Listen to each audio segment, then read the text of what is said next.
G'day guys, Luke here. Welcome back to another video. In today's guys, we're looking at the question of can you house multiple reptiles in the same enclosure? The answer to that is yes. However, there's some rules you got to follow and consider when you're having multiple reptiles in the same enclosure. One of the first things I kind of consider first is the species I'm looking at housing together a solitary species or a community-based species. For example, your blue tongues and central bearded dragons and pygmy bearded dragons are more of a solitary species out in the wild.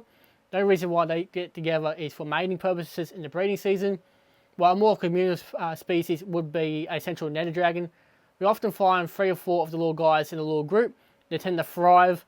If you have 1 or 2, they often struggle and not do as well. So you've got to kind of consider is one animal a solitary species or a communal species. It doesn't matter if you have a snake, a lizard, a turtle. It doesn't matter what species of reptile that you have. If you're going to house multiple in the same enclosure, usually the one thing we look at as well is size. Usually about a 20% size difference up your sleeve regarding to each individual. For example, if I have to have Billy, Bo and Akko in the same enclosure, that will probably work out because all 3 animals are roughly the same size. However, if I were to have Roseau in with Ray, 100% Ray would eat Roseau. Out in the animal kingdom, anything smaller gets eaten. So that's why we always say about 20% size difference max. Of course, I want to have a small gecko like Charcoal in with a bigger gecko or something bigger. Maybe a Centralian rough-tailed gecko, so pretty much double if not triple the size of that species. Another thing you got to consider as well, guys, is the size of the enclosure. So here in New South Wales, in Australia here, we've got guidelines and standards that we have to follow in the captive industry. So for example, if I have an Eastern Water Dragon, the smallest enclosure I can put them in is 120cm by 60cm enclosure. So that's a 4 foot by 2 foot enclosure. If I were to want to put another water dragon in with that one, I have to increase the size of the enclosure by 50%. So that would mean 180 centimeters by 60 centimeters. So that's 6 foot by 2 foot. For the third animal, I've got another 50% on top of that, so another 60 centimeters. And then for every fourth, 5th, 6th specimen, I have to increase the enclosure by another 25% from the smallest size enclosure. So let's say I have 6 Eastern Water Dragons in the same enclosure. I'll probably need a 3.5 meter enclosure to house all 6 of them in the same enclosure comfortably. So just check your guidelines of what is the smallest you can put your reptile in that enclosure, and then work out the size that you need for how many you're looking at owning in that enclosure. Another thing I do look at too is, are these species of animals found in the same environment? For example, I can house an Eastern Blue-tongued Skink in with an Eastern Water Dragon with an Eastern Long-necked Turtle, all because they're from the same environment as each other. Now, I can't put a Central Bearded Dragon in with a Water Dragon because either A, I have to set the enclosure to a Central Bearded Dragon, which is probably just a bit too dry for the Water Dragon's liking. If I were to set it towards the Water Dragon side of it all, it's just too humid for the Central Bearded Dragon to survive. So it's all about trying to figure out what animals you can have together if they're from the same environment. Now, I wouldn't have, a Diamond Python in with my Blue Tongues or Water Dragon, because chances are, of course, the snake is going to eat your lizards.